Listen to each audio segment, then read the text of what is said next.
My dad certainly was very chauvinistic. He was from a generation that believed boys do this and girls do this.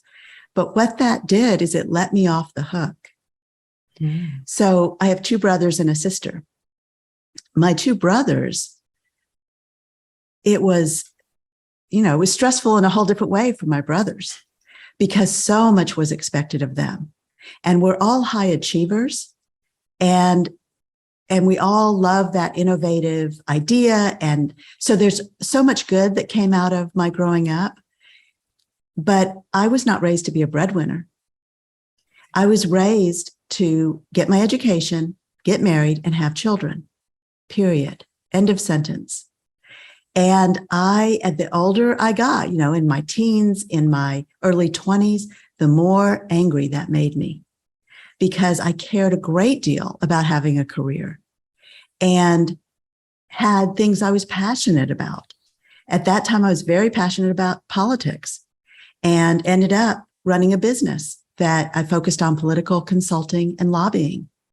And I was very passionate and felt as though I was doing such important work. But I also was thwarted in that work because there was so much sexual harassment and sexual discrimination. So, I look back on those times, and especially as a lobbyist, all the deals were made on the golf course and the strip clubs. And I'm a young mother of 3 kids, and I'm commuting back and forth to our state capital. I'm not going to a strip club to make a deal.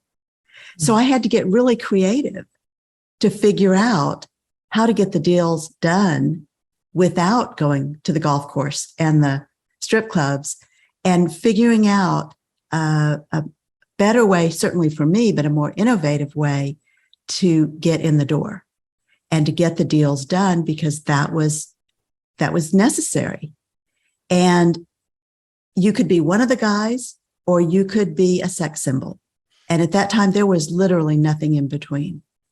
So to your point about being a woman, having some of the challenges that we face, yes, I've experienced all of that. I've been a single mom since my youngest was about 2, and he's now turned 30.